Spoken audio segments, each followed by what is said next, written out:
Haliyam kosmetologlarga borib, yuzinglarni palon so'mga chizka qildirib yuribsizlarmi? Undan ko'ra o'sha pulga yuzinglarga kerakli bo'lgan kosmetikalar olib, har hafta uy sharoitida chizka qilsanglar bo'ladi. Va men sizlarga uy sharoitida to'g'ri chizka qilishni o'rgataman. Birinchi ishimiz yuzimizni penka bilan yaxshilab yuvib olamiz. Meni penkam Velderma brendining kollagenli penkasi. Bu penka yuzinglarni chuqur tozalab beradi va oqartiradi, quritib yubormaydi. Penka bilan 1 minutcha yuzinglarni yaxshilab ishqalaysizlar, 30 sekund penkani yuzinglarda qoldirasizlar. Undan keyin yana bir marta ishqalab yuvib tashlaysizlar.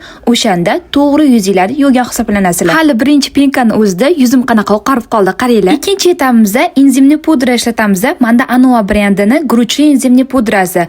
Eng zo'r enzimli pudra bu Anua brendniki. Juda ham zo'r. Chorni tochkalarni, yuzinglardagi yog'larni eritib berishga yordam beradi. Qora zonalarni ham oqartirib berish xususiyatiga ega. Videoda men qanaqa ko'rsatgan bo'lsam, xuddi shunaqa yuvsangiz, chorni tochkalarni zo'r tozalab beradi. Uchinchi etapimizda peeling. Men Velderma brendining peelingidan foydalandim. Bu peeling yuzinglarni o'lik teri qavatini tushirib beradi, yuzinglarni oqartirib, tinchlantirib berishga yordam beradi. Chunki tabiiy giyohli o'tlardan qilingan. Shunda giyohli o'tlarni hidi kelib turadi. Peelingni yuzinglarga surtasizlar, 10 minutcha turadi. 10 minutdan keyin yaxshilab ishqalab sovuq suvga yuvib tashlaysizlar. Vau, qizlar, yuzimni qaranglar, qanaqa toza bo'lib qolganini, yaltirashini ko'ryapsizlarmi? 4-etapimizda karboksин terapiya qilamiz. 4-etapda xohishga ko'ra qo'shsanglar ham bo'ladi, qo'shmasanglar ham bo'ladi. Bu eski videomdan oldim, chunki qizim bilan umuman video ololmadim. Telefonimiz orada o'chib ham qoldi. Bilasizlar, bu muolaja kosmetologlar qiladi, lekin uy sharoitida ham bemalol qo'rqmasdan qilsanglar bo'ladi. Hech qanaqa igna emas, uni ichidan svirtka chiqadi va shunaqa maschkasini